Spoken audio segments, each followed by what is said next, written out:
Les vagues de Kirinda caressent la rive, puis, doucement, nous poussent irrésistiblement vers d'autres rivages. L'horizon s'ouvre alors sur Silent Beach. Une plage paisible à proximité de Rukawa Beach où les vents portent un parfum de sel et de promesses.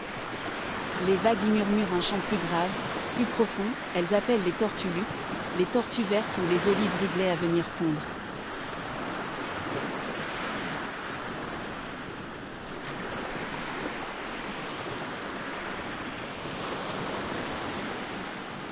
Mais avant que la plage devienne le théâtre du va-et-vient des tortues géantes, la vie s'écoule paisiblement dans la campagne.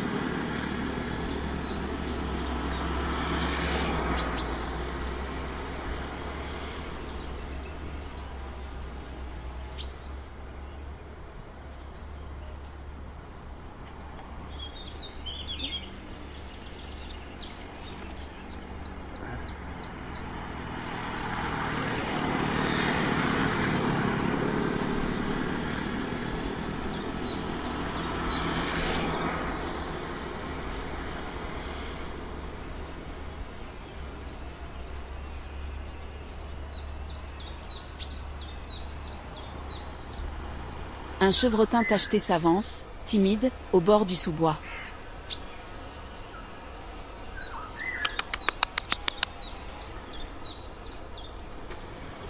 Plus haut, les langurs sacrés observent, leurs yeux dorés emplis de silence.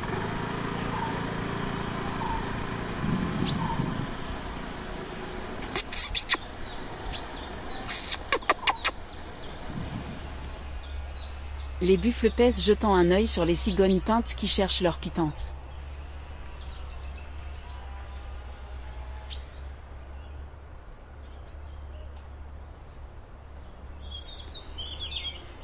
Et puis vient l'attente. Une attente douce, presque sacrée. Car bientôt, sous la clarté d'une pleine lune nacrée, les tortues s'avanceront, lentes, majestueuses, ramenées par l'océan. Elles viennent ici confier à la terre le secret de la vie. Le secret de leur vie.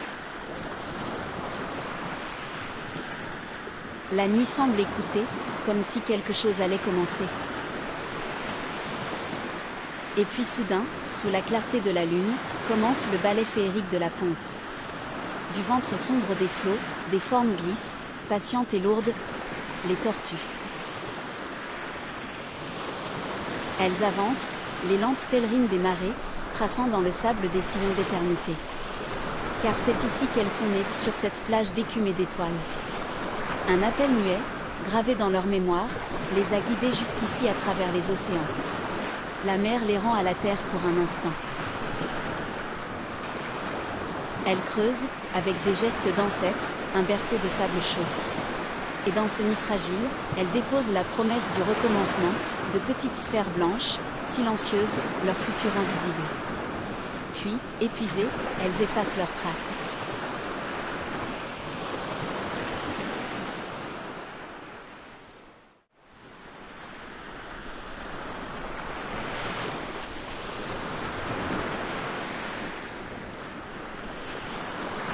Elles retournent à la mer lentement. Derrière elles, la plage s'endort, gardienne de leurs secrets. Plus tard, cette plage verra apparaître de petites têtes noires. Elles courront à l'océan, y grandiront loin, très loin, jusqu'à ce qu'un jour, dans la ronde du temps, le même appel ancien les ramène, vers cette plage, sous cette lune, pour à leur tour déposer la vie, et boucler le cycle.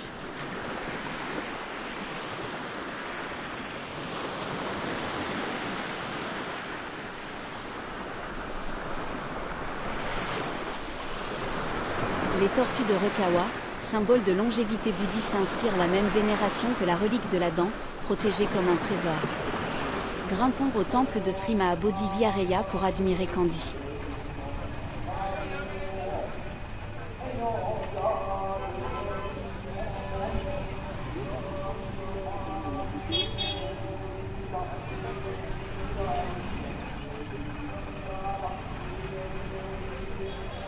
Et si grimper ne fait pas peur, la tour d'Ambulawawa nous attend à 1090 mètres d'altitude. La pente est trop raide.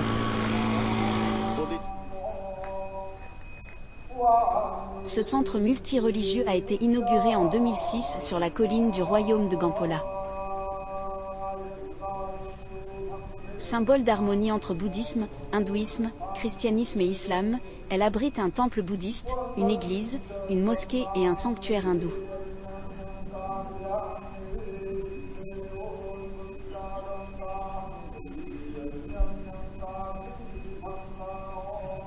Sa spirale de 48 mètres offre une vue panoramique.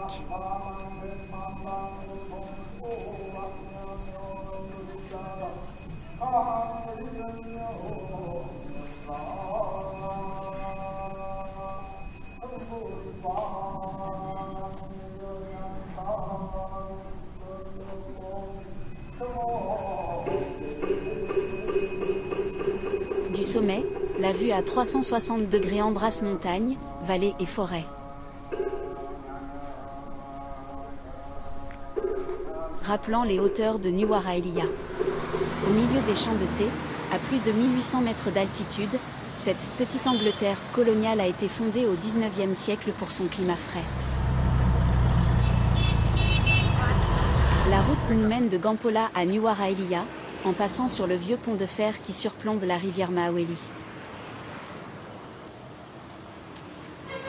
Plus loin, les enfants des villages de montagne vendent des fleurs au bord du chemin. Leur sourire fragile espérant une petite pièce.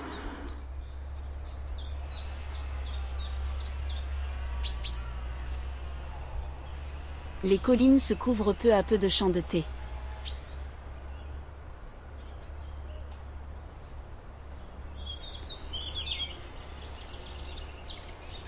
Les cueilleuses, drapées de saris colorés, avancent lentement, leur panier plein d'arômes rivés sur la tête.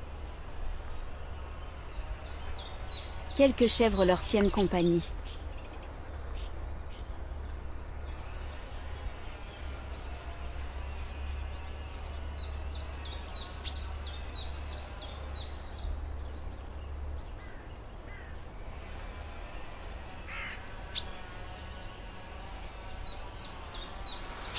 Plus haut encore, la cascade Lover's Leap s'élance, éclatante comme un souvenir d'amour perdu au pied du pic du Rutalagala, le plus haut sommet du Sri Lanka.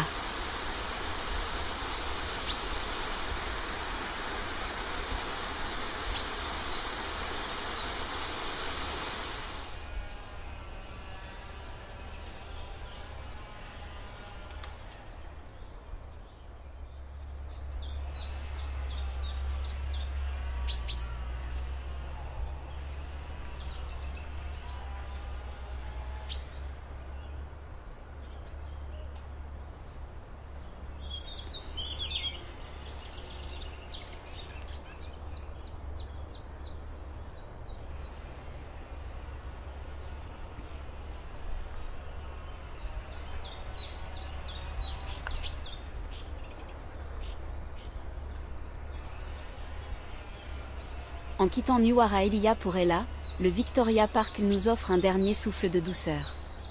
Celui d'un jardin anglais perdu dans la fraîcheur des collines.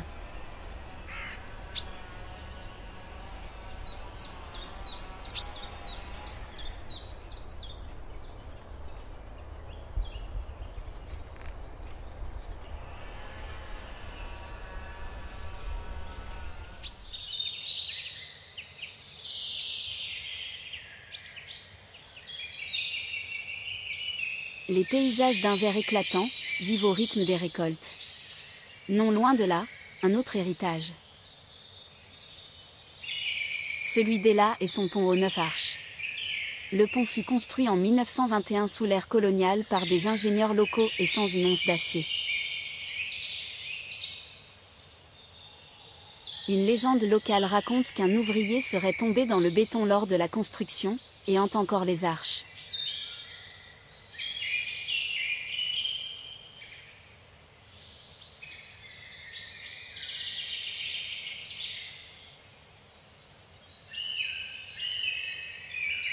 Ce viaduc de pierre, entouré de plantations de thé, voit passer le train bleu qui relie Kandy à Badula.